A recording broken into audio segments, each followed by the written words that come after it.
கோவையில் பேருந்துகளில் ஏர் ஹாரன் சோதனை நடைபெற்று வருகிறது. பேருந்துகளில் ஏர் ஹாரன் எனப்படும் அதிக ஒலி எழுப்பக்கூடிய ஒலிபெருக்கிகளை பயன்படுத்தக்கூடாது தமிழக அரசால் தெரிவிக்கப்பட்டுள்ளது. தமிழகத்தில் பல்வேறு இடங்களில் போக்குவரத்து காவல்துறையினர் சோதனைகள் செய்து பேருந்துகளில் ஏர் ஹாரன் இருந்தால் அவற்றை அகற்றி அப்பேருந்துகளுக்கு அபராதம் விதித்து வருகின்றனர். அதன் தொடர்ச்சியாக காந்திபுரம் நகர பேருந்து நிலையம் அருகில் கோவை மாநகர சட்டம் ஒழுங்கு காவல் ஆணையாளர் ஸ்டாலின் தலைமையில் இதுகுறித்தான சோதனை நடைபெற்று வருகிறது.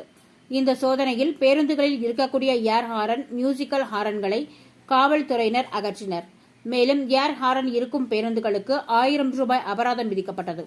அது மட்டுமின்றி ஓட்டுநர்கள் மற்றும் நடத்துனர்கள் மது அருந்தி உள்ளார்களா என்பது குறித்தும் நவீன கருவிகள் மூலம் சோதனை செய்யப்பட்டு வருகின்றன. இந்த ஹாரனை பேருந்து ஓட்டிக்கொண்டிருக்கும் பொழுது பயன்படுத்தினால் 1500 ரூபாயும், நின்று கொண்டிருக்கும் போது பயன்படுத்தினால் 10,000 ரூபாயும் தமிழக அரசால் அபராதமாக விதிக்கப்படும் என்பது குறிப்பிடத்தக்கது.